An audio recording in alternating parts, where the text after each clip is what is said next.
Hello students, आज हम discuss कर रहे हैं आइसोमेरिज्म। एक बहुत ही इंपॉर्टेंट चैप्टर है ऑर्गेनिक केमिस्ट्री का। आइसोमेरिज्म का हमें इसको स्टडी करने से पहले इसका बेसिक मीनिंग हमें पता होना चाहिए।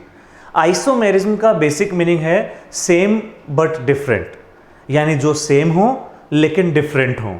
अब ये सेम होके डिफरेंट कैसे हो सकते हैं, यही हमें इस चैप्टर में देखना है, ठीक है ना।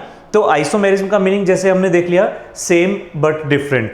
अब यहां सेम क्या होगा? सेम होगा यहां पर molecular formula, molecular formula same, ठीक है ना। कोई भी मॉलिक्यूल जिनका मॉलिक्यूलर फॉर्मूला सेम। और डिफरेंट क्या होगा? डिफरेंट कुछ भी हो सकता है। डिफरेंट केमिकल प्रॉपर्टीज हो सकती हैं, डिफरेंट फिजिकल प्रॉपर्टीज हो सकती हैं। यानी same molecular formula, different chemical और फिजिकल प्रॉपर्टी। ऐसे जो मॉलिक्यूल्स होते हैं इनमें जो रिलेशन होता है, इस रिलेशन को ही हम नाम दे देते हैं आइसोमर्स, ठीक है ना। और ये प्रोसेस जो होती है आइसोमेरिज्म। एक एग्जांपल देखें, सपोज एक एग्जांपल हम देख रहे हैं ethyl alcohol. Ethyl alcohol liquid है, लिक्विड लिक्विड क्यों है? क्योंकि ये OH ग्रुप जो है ये हाइड्रोजन बॉन्डिंग बनाता है। अब इसी का हमने एक और एग्जांपल ले रहे हैं डाइमिथाइल ईथर। और ये जो डाइमिथाइल ईथर है ये वोलेटाइल है, या ये कहें ये गैस है, गैस, ठीक है, क्योंकि ये हाइड्रोजन बॉन्डिंग नहीं बना रहा। तो दोनों में हम देखें, दोनों की फिजिकल प्रॉपर्टी डिफरेंट, दोनों की रिएक्शंस भी डिफरेंट होंगी, यानी केमिकल प्रॉपर्टीज भी डिफरेंट होंगी। लेकिन हम देखें इनमें सिमिलरिटी क्या है? इनमें सिमिलरिटी है, सिमिलरिटी इनका मॉलिक्यूलर फॉर्मूला। अब मॉलिक्यूलर फॉर्मूले पे देखें, दोनों में ही 2 carbons, 6 hydrogen, 1 oxygen. Molecular formula same, physical और केमिकल प्रॉपर्टीज डिफरेंट, तो इनको हम कह देंगे आइसोमेरिज्म। अब इस आइसोमेरिज्म को हम आगे कैसे क्लासिफाई कर सकते हैं, चलिए देखते हैं। हमने क्लासिफिकेशन किया है आइसोमेरिज्म का 2 पार्ट्स में। जैसे कि हमने कहा जो डिफरेंट वही आइसोमेरिज्म, जहां भी डिफरेंस मिले वही आइसोमेरिज्म, सेम तो मॉलिक्यूलर फॉर्मूला होगा ही। यहां पर हम देखें इनको 2 पार्ट्स में डिवाइड किया है, structural isomerism and stereo isomerism. Structural का मतलब है कि जो कंपाउंड हमें दिए हों वो देखने में ही डिफरेंट मिलेंगे हमें, ठीक है ना, स्ट्रक्चर ही डिफरेंट मिलेंगे। और अगर स्ट्रक्चर तो सेम हो बट उनमें इंटरनल प्रॉपर्टीज डिफरेंट हो, यानी ये कहें 3 डायमेंशनल प्रॉपर्टी डिफरेंट हो, तो ऐसे आइसोमर्स को हम कह देंगे स्टीरियो आइसोमेरिज्म, ठीक है। फर्दर हम इसका क्लासिफिकेशन देखें स्ट्रक्चरल आइसोमेरिज्म की, स्ट्रक्चर कैसे कैसे डिफरेंट हो सकती हैं। हो सकता है स्ट्रक्चर चेन डिफरेंट हो, रिंग चेन हो, पोजीशंस डिफरेंट हो, फंक्शनल ग्रुप डिफरेंट हो, मेटामर्स क्या होते हैं नेक्स्ट देखेंगे हम, और टोटोमेरिज्म।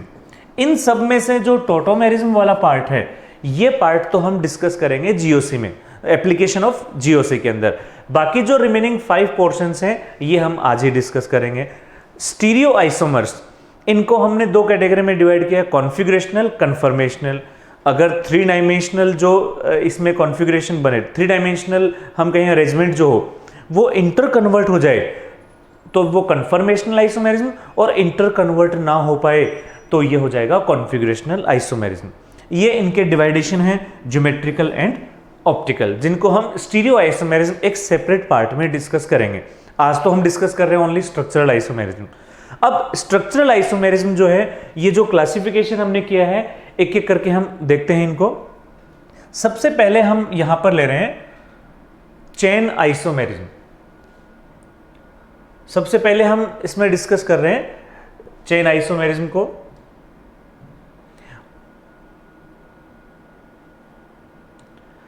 चलिए देखें सबसे पहले चेन आइसोमेरिज्म। चेन आइसोमेरिज्म कैसे कैसे हम इसको डिवाइड कर सकते हैं, कैसे डिस्क्राइब कर सकते हैं। जैसे हमने कहा मॉलिक्यूलर फॉर्मूला सेम होना चाहिए। मॉलिक्यूलर फॉर्मूला तो एक आइसोमेरिज्म का एक एसेंशियल कंपोनेंट है कि ये तो सेम होना चाहिए। अगर चेन में डिफरेंट मिले, अब चेन में कहाँ डिफरेंस मिल सकता है? हो सकता है कि वो पेरेंट कार्बन चेन डिफरेंट हो, या हो सकता है साइड चेन डिफरेंट हो। हमें तो सिर्फ कार्बन चेन डिफरेंट होनी चाहिए, लेकिन साथ में एक कंडीशन और है कि उसका फंक्शनल ग्रुप जो है वो सेम होना चाहिए, सेम फंक्शनल ग्रुप, ठीक है। चलिए एग्जांपल देखें। जैसे ये एग्जांपल हमने देखा, ये है N pentane, straight chain n pentane, यहां पर हम देख रहे हैं स्ट्रेट चेन जो है इसमें 4 कार्बन, फर्स्ट में स्ट्रेट चेन में कितने कार्बन थे 5 कार्बन, यहां आ रहे हैं 4 carbon, parent chain different, chain isomerism. और यहां पर हम देखें इस पेरेंट चेन में कितने कार्बन हैं 3 कार्बन, ठीक है। तो यहां पर पेरेंट चेन डिफरेंट आ रही है, इसलिए क्या हो गए chain isomers. Molecular formula same है सबका, इन सबका मॉलिक्यूलर फॉर्मूला हमें क्या मिलेगा C5H12, ये इनका मॉलिक्यूलर फॉर्मूला है। एक एग्जांपल और देखें, सपोज करें हमें कुछ ऐसा एग्जांपल दे दिया, इस एग्जांपल में हम देखें तो पेरेंट चेन में कार्बन कितने हैं 5 और साइड चेन में कार्बन, साइड चेन यहां पर है 1 कार्बन की। और यही एग्जांपल अगर हमें कुछ इस तरह से दिया हो कि 5 कार्बन की ही 5 कार्बन की ही चेन दे रखी है, लेकिन इसके अंदर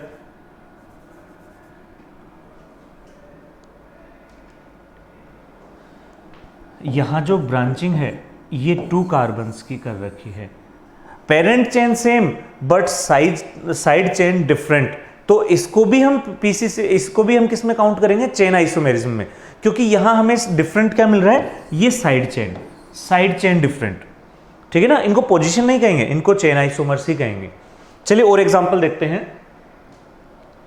नेक्स्ट एग्जांपल इसी के ही हम देख रहे हैं, यहां पेरेंट चेन जो है ये 4 कार्बन की है, एल्डिहाइड है, पेरेंट चेन 4 कार्बन, और यहां पर जो पेरेंट चेन है ये 3 कार्बन की है, और parent chain different, functional group same, chain isomerism. Next example alcohol, यहां पर हम पेरेंट कार्बन चेन देख रहे हैं 4 कार्बन, और यहां पेरेंट चेन कार्बन जो है 3 carbon, different parent chain, same functional group, same molecular formula, ये हो गए चेन आइसोमर्स।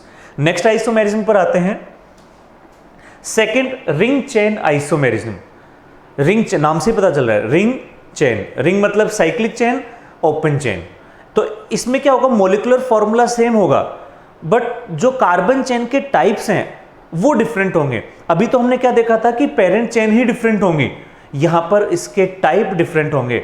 उस टाइप में क्या क्या आ जाएगा, उस टाइप में होगा एक ओपन चेन और एक साइक्लिक चेन। यहां हम देखें ओपन चेन, ठीक है, और यहां पर इसी मॉलिक्यूलर फॉर्मूला की है साइक्लिक चेन, तो ये दोनों आपस में क्या हो जाएंगे ring chain isomers, ring chain isomerism. Next देखें, यहां पर हम देख रहे हैं ये है ब्यूटाइन, और ब्यूटाइन का जो मॉलिक्यूलर फॉर्मूला है ये क्या है C4H6, और यहां ये है साइक्लोब्यूटीन, ये भी C4H6। दोनों में ही पेरेंट चेन के जो टाइप्स हैं ओपन चेन, साइक्लिक चेन, ये डिफरेंट है। तो अगर टाइप्स डिफरेंट हो रिंग चेन आइसोमेरिज्म, और पेरेंट चेन डिफरेंट हो तो इसको हम क्या कह देंगे चेन आइसोमेरिज्म। आगे हम देखेंगे कि रिंग चेन आइसोमर्स जो होते हैं वो फंक्शनल आइसोमर्स भी होते हैं, यानी जो फर्स्ट एंड सेकंड है ये फंक्शनल आइसोमर्स भी हैं, बट हमें प्रायोरिटी रिंग चेन आइसोमेरिज्म को ही देनी है।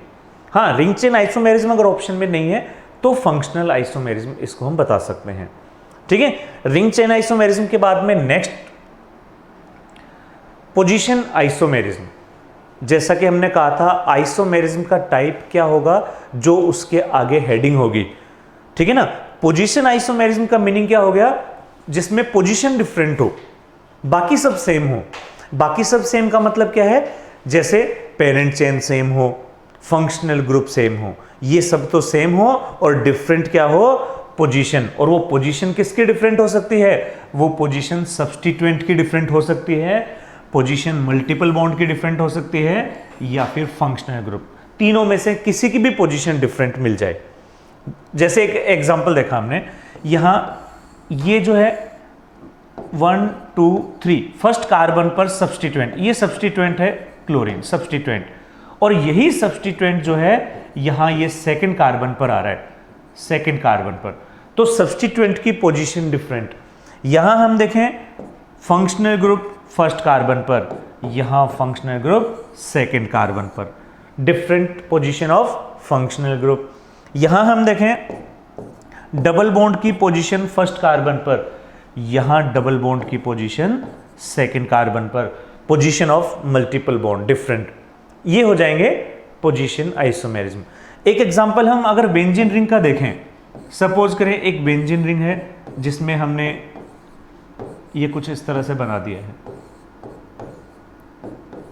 यहां क्लोरीन की पोजीशन डिफरेंट, तो ये भी क्या हो जाएंगे, पोजीशन आइसोमर्स। ठीक है, तो पोजीशन आइसोमर्स के लिए क्या कंडीशन है, parent chain same, functional group same, but position different, position किसी की भी डिफरेंट हो सकती है। ठीक है, ये इस तरह से, जैसे ऑर्थो मेटा, ऑर्थो मेटा ये भी क्या है, पोजीशन आइसोमर्स। नेक्स्ट आगे चलते हैं, इसमें सबसे इजी आइसोमेरिज्म है फंक्शनल ग्रुप आइसोमेरिज्म, बहुत इजी है। इसमें हमें बस ये देखना है जो फंक्शनल ग्रुप फर्स्ट मॉलिक्यूल में है, फर्स्ट कंपाउंड में है, वो फंक्शनल ग्रुप सेकंड में नहीं होना चाहिए। Molecular formula same but functional group different, और वो दोनों डिफरेंट फंक्शनल ग्रुप जो है कुछ भी हो सकते हैं, बस मॉलिक्यूलर फॉर्मूला सेम होना चाहिए। जैसे एक एग्जांपल देखें, यहां पर हमने देखा ये फंक्शनल ग्रुप है अल्कोहल और ये फंक्शनल ग्रुप है ईथर, दोनों का मॉलिक्यूलर फॉर्मूला सेम है बट दोनों के फंक्शनल ग्रुप डिफरेंट है, alcohol ether, functional isomers. Next देखें एल्डिहाइड और इसमें है कीटोन, दोनों का functional molecular formula same but functional group different. बस आपको क्या देखना है, जो फर्स्ट में है वो सेकंड में ना हो और मॉलिक्यूलर फॉर्मूला सेम हो, बस इतना सा देखना है। नेक्स्ट देखें कार्बोक्सिलिक एसिड और ये है एस्टर, दोनों में ही 3 कार्बन्स हैं और दोनों में ही फंक्शनल ग्रुप डिफरेंट, तो ये हो जाएंगे फंक्शनल आइसोमर्स। ठीक है, और एग्जांपल देखें, और एग्जांपल हम देखें इसमें, नेक्स्ट आइसोमेरिज्म का देख रहे हैं, एक एग्जांपल और देखते हैं हम फंक्शनल आइसोमेरिज्म का ही। जैसे सपोज करें ये है 1 डिग्री एमाइन और ये हमने ले लिया है 2 degree amine, 1 degree amine 2 degree amine, ये दोनों के दोनों आपस में डिफरेंट फंक्शनल ग्रुप्स हैं, तो इनको भी हम क्या कहेंगे, functional isomers. 1 degree 2 degree 3 degree, all 3 type of amines are different functional, molecular formula भी सेम मिल जाए, फंक्शनल आइसोमर्स। ठीक है, नेक्स्ट आइसोमेरिज्म एक बहुत ही इंपॉर्टेंट आइसोमेरिज्म और स्ट्रक्चरल आइसोमेरिज्म में ये लास्ट आइसोमेरिज्म है, मेटामेरिज्म। मेटामेरिज्म इसमें क्या होता है कि ऐसा कोई फंक्शनल ग्रुप लेते हैं जो पॉलीवेलेंट हो, पॉलीवेलेंट का मतलब जिसमें मोर देन 1 कार्बन चेन हो, ठीक है, और फंक्शनल ग्रुप मिडिल में आता हो, मोर देन 1 कार्बन चेन। और ऐसे में अगर 2 ऐसे कंपाउंड हो, two compounds which have same functional group, same polyvalent functional group but different side chains, या कहें different alkyl group on either side और both side of functional group. यहां पर हम देख रहे हैं जैसे ईथर है, इस एग्जांपल में हमने क्या देखा कि दोनों तरफ 2 कार्बन है, पॉलीवेलेंट फंक्शनल ग्रुप है, ये भी ईथर है, लेकिन इसके दोनों साइड जो हैं, अब आपको क्या करना है, जो भी आपको 2 कंपाउंड गिवन हो उनकी लेफ्ट साइड और उनकी राइट साइड, उनको आपस में कंपेयर कर लेना है कि इन दोनों की लेफ्ट साइड डिफरेंट है, राइट साइड डिफरेंट है। अगर दोनों साइड डिफरेंट हो, यहां हमें ध्यान क्या रखना है, अगर बोथ साइड डिफरेंट हो तो ऐसे में होगा ओनली मेटामेरिज्म, ओनली मेटामेरिज्म। और अगर मान लो ओनली 1 साइड डिफरेंट हो, ओनली 1 साइड डिफरेंट, तो मेटामेरिज्म तो होगा, लेकिन साथ में पोजीशन या चेन में से भी कोई एक आइसोमेरिज्म होगी, अगेन प्रायोरिटी पे तो मेटामेरिज्म को ही रखना है। ठीक है ना, जैसे अब यहां तो क्या है, दोनों की साइड डिफरेंट है, जैसे लेफ्ट साइड भी डिफरेंट है, राइट साइड भी। नेक्स्ट एग्जांपल जो है सेम एग्जांपल है 2 डिग्री एमाइन का, बोथ साइड आर डिफरेंट, यानी ये तो एग्जांपल हो गए किसके, ओनली मेटामेरिज्म के, ओनली मेटामेरिज्म। ठीक है, लेकिन सपोज हमें एक ऐसा एग्जांपल मिल जाता जिसमें ये कुछ इस तरह से हमने एग्जांपल ले रखा है, इसमें हम क्या देख रहे हैं कि एक साइड मिथाइल ग्रुप है और दूसरी साइड जो है ये क्या है, ये आइसोब्यूटाइल ग्रुप है, और इसका कंपैरिजन हम किसी ऐसे कंपाउंड से कर लें जिसमें एक तरफ तो मिथाइल ग्रुप ही हो, लेकिन दूसरी तरफ एन ब्यूटाइल ग्रुप आ गया, ये दूसरी तरफ। यानी ये दोनों एग्जाम्पल जो हैं इसमें मेटामेरिज्म तो होगी, बट साथ में चेन आइसोमेरिज्म भी होगी, क्योंकि यहां पर carbon chain 3 carbon 4 carbon. Clear है मेटामेरिज्म का? ठीक है। तो मेटामेरिज्म में सबसे इंपॉर्टेंट क्या है कि फंक्शनल ग्रुप पॉलीवेलेंट होने चाहिए जिसमें दोनों तरफ कार्बन चेन हो। ठीक है। और कॉमन एग्जांपल जो होते हैं इसके, और वो होते हैं ether, 2 degree amine, 3 degree amine and ester. Ester भी मेटामेरिज्म शो करते हैं क्योंकि एस्टर में भी दोनों तरफ फंक्शनल ग्रुप हैं। अब कुछ क्वेश्चंस लेते हैं, कुछ क्वेश्चंस ले रहे हैं मिनिमम कार्बन के, कि अगर हमें कोई आइसोमेरिज्म देखने उसमें मिनिमम कितने कार्बन होने चाहिए। जैसे सबसे पहले हम देख रहे हैं चेन आइसोमेरिज्म के लिए मिनिमम कार्बन, और चेन आइसोमेरिज्म के लिए मिनिमम कार्बन जो है ये 4 होने चाहिए।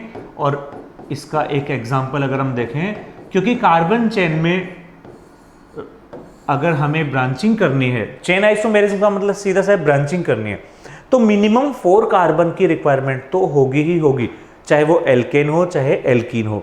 एल्काइन में ज़्यादा होंगे, एल्कोहल और जितने फंक्शनल ग्रुप हैं उनमें मोस्टली 4 में हो जाता है। कार्बन कंटेनिंग में 5 कार्बन की रिक्वायरमेंट हो सकती है। तो ये इस तरह से ये है। ये जो एग्जाम्पल हम देख रहे हैं इसमें हम ऑर्गेनिक कंपाउंड फिक्स नहीं कर रहे हैं। अगर हमें क्वेश्चन ये पूछा जाए कि minimum number of carbon in carboxylic acid, तो उसके लिए हमें अलग से देखना पड़ेगा। यहां हम कोई लिमिट नहीं कर रहे हैं कंपाउंड की। Next, position isomerism.